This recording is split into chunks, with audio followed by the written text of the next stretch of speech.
G'day, I'm Patrick from Douglas Fir Design, and today I'm going to turn a backdrop like this into a backdrop like this. Come along for the journey and watch me build a wall. I work in essentially a visual medium. I mean, a lot of you folks probably do as well. We make things, if people can't see those things, then we can't sell them, and it doesn't really advance our business. And perhaps you're just making for yourself and you don't need to share it with anybody, and that's great. But if I don't take photos of my pieces, it doesn't really go anywhere. It doesn't help me get more work, and it doesn't help me make more of those pieces. So taking pieces to a studio is really expensive in terms of time and money. I actually have a decent SLR camera and I've done photography for years and I can take a decent photo, but something I was always coming up against was a backdrop. I've used a big piece of white calico, a crinkled sheet. It was always creased and stuffed into a bag and has wrinkles in it, and it didn't look wonderfully professional. I don't have a spare wall in my workshop to take photos against. Every wall is covered in tools and machines. And years ago I thought, if I could just make a simple wall that I could erect anywhere, it could really solve that problem. Now, some of you who are familiar with the world and technology might just say, why wouldn't you just do that in Photoshop or with AI? And well, it wouldn't make a very good video on a woodworking channel.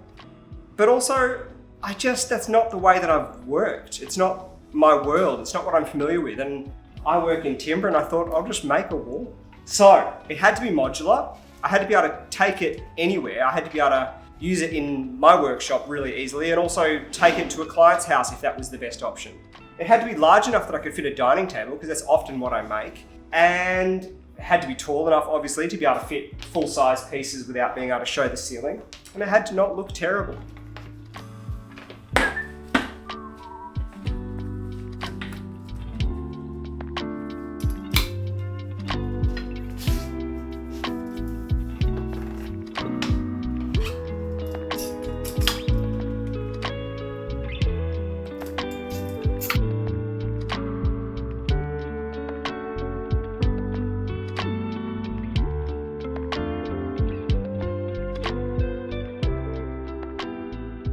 I need to create a slot in these hardwood battens, kind of where I've drawn that black line, for this marine ply.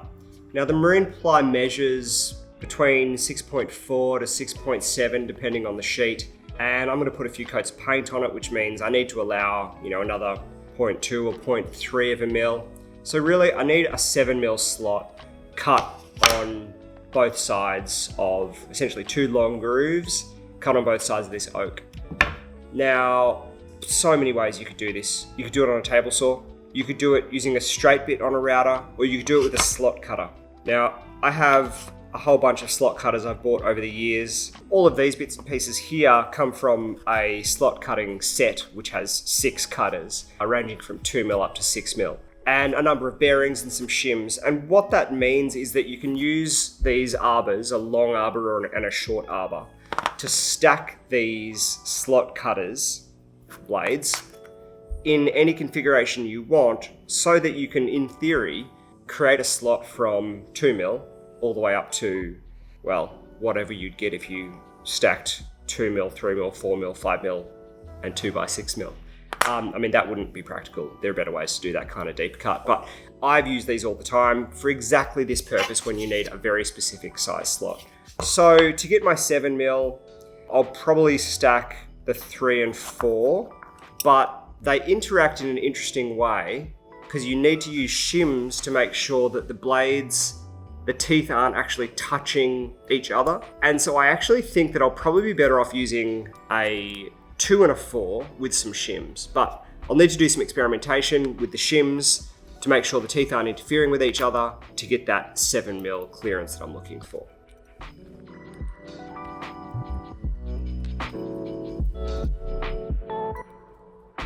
So after some messing around, I've created my 7 mil slot cutter. I ended up using a 3 and a 4, which seems logical, right? The blades do slightly overlap, so you need to make sure they're not hitting each other. And you need to install a bearing. I mean, you don't have to, you could use a fence, which I may do if the depth between the bearing and the tooth isn't enough. This currently gives me a 15mm or 14mm depth of cut using the 22mm bearing.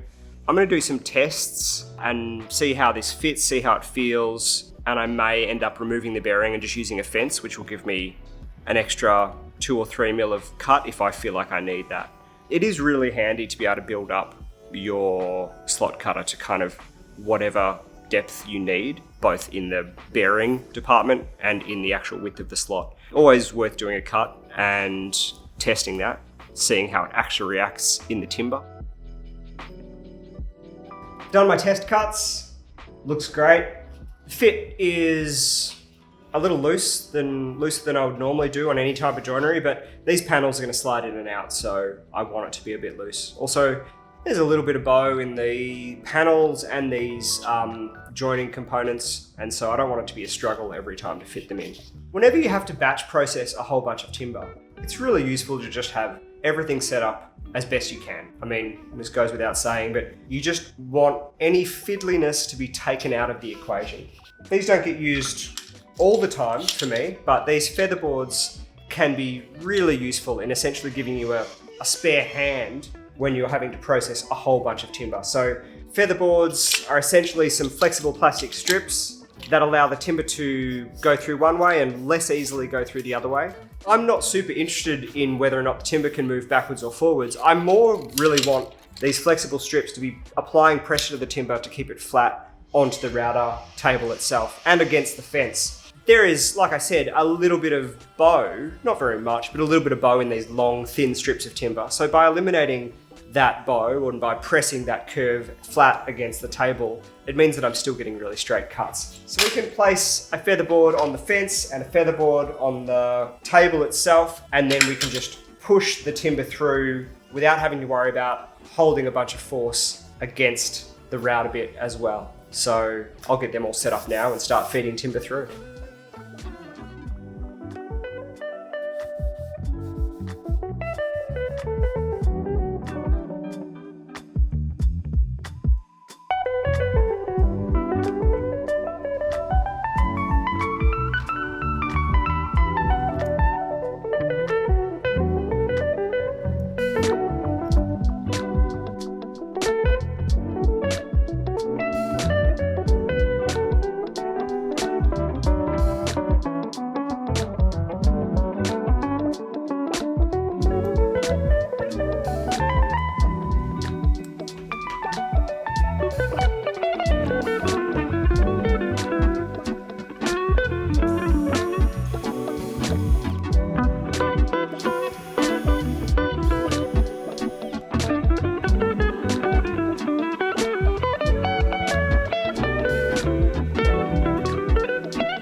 So currently, I'm in the middle of this project. I've decided to use 6mm marine ply, which I've used before for lots of things. It looks like this. It is very strong and very clean. It doesn't stain particularly well. It's not a lovely timber, but it's a strong plywood and it's rigid. One of the reasons I chose this as a material was I knew I was going to need to buy a lot of it, about 6 sheets. There are many cheaper materials that I could have used, but if this failed, I can use marine ply. Maybe I'll build a boat. So that's one reason. I didn't want to buy MDF and then just end up with a bunch of MDF that was rubbish. At least marine ply, I've sunk a couple $100 into it. If this is a terrible idea, I can use it again later. For all of the joiners, I used American oak, which seems like overkill, and it is, but I had it. I had it in my shop, which means I didn't have to go and drive somewhere and pay extra money for this project. I had a whole bunch of this material, which I bought in a pack ages ago. It was already sunk cost, and I didn't have a lot of projects coming up that were going to utilize that material, so I might as well put it into this. Now, you know, it doesn't actually look like there's that much hardwood in this. I've ended up using, again, probably a couple $100 worth of hardwood. In the grand scheme of things, it's been a good experiment. I could probably sell this on to somebody. My plan is actually not to leave this as raw timber, but paint it and make it look like a panelled room, like a timber panelled room.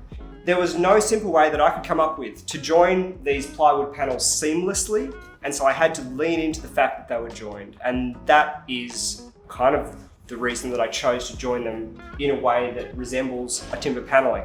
These will have additional vertical members, so instead of being a full 1200 wide sheet, it'll be broken into a 600, and it will have a top cap and a bottom cap, and I may even put a central cap on as well if it feels like I need it. Everything will be painted, and the color can be changed relatively easily. I'm gonna go up the stairs so you can see the top of this wall and how it's constructed, and we can talk about some of the good things and bad things so far. Each of these panels is joined with one of these hardwood joiners, which are about 50mm wide by 20mm thick, and the sheets go in about 18mm. I made some dedicated corner ones, which have the same sort of arrangement, but joined at a 90-degree angle. I think we need some sort of rigid structure here because the whole thing's a bit flopsy, and so I need to figure out a solution for that.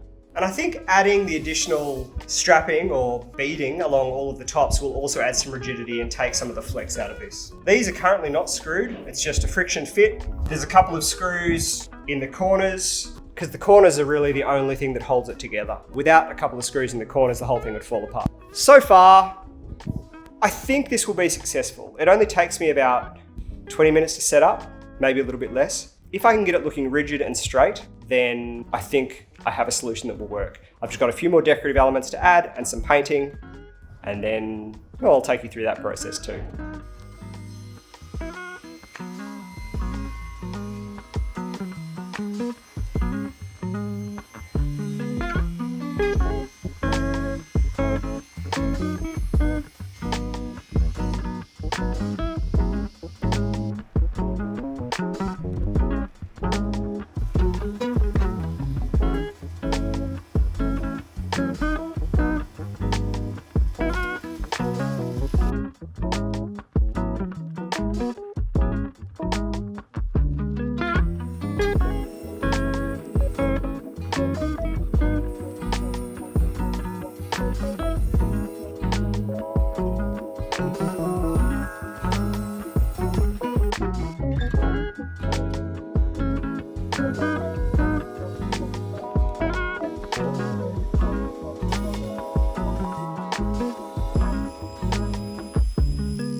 I found that photographing wooden pieces of furniture against a wooden backdrop just doesn't work, they get lost. I think a darker color will be best, and I have some paint to do that.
When I'm making these panels, I had a whole bunch of the decorative strips that I had to add that really couldn't be clamped in any effective way, especially because I was doing 6 of the panels and the strips were really long and I didn't have any flat place to lay 6 giant sheets of ply out and weight them down.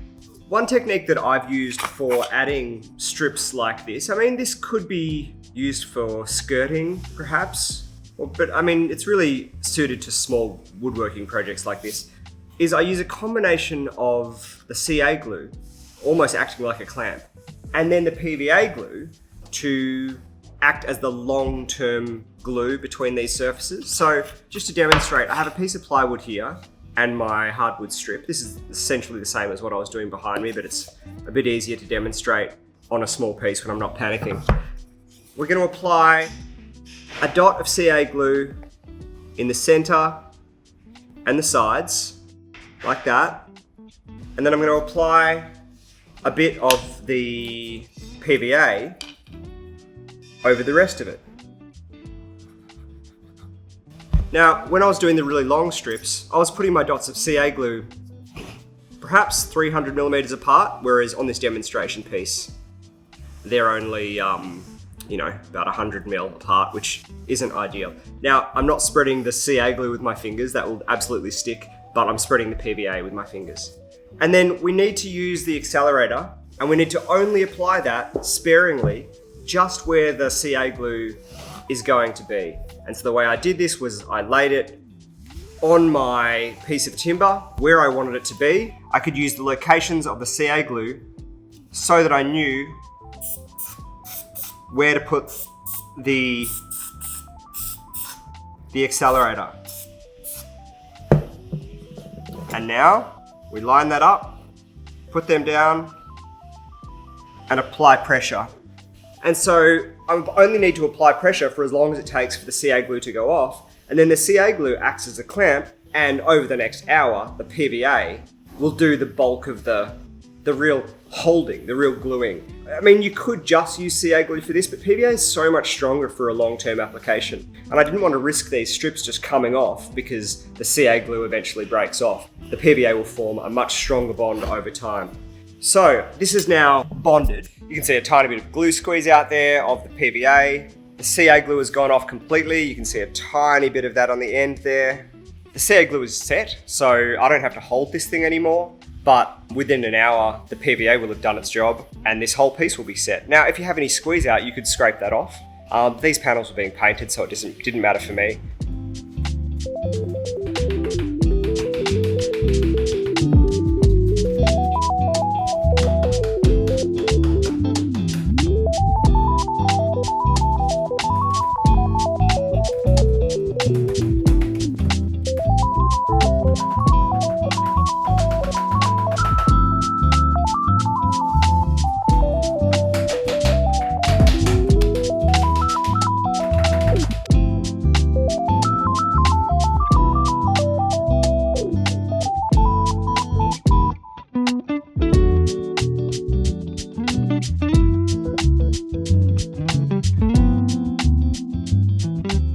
So I built a wall.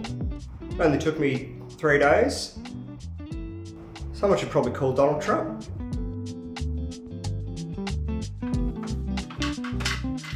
So this is all 19mm hardwood with a 6mm marine ply. You could use 19mm pine for the joiners, but I still think you'd need 6mm something for the plywood. You could probably use 6mm MDF. Anything less than that, it's just too floppy, and this thing doesn't really have much structure. It wants to wobble everywhere. It's a bit of a pain to put together.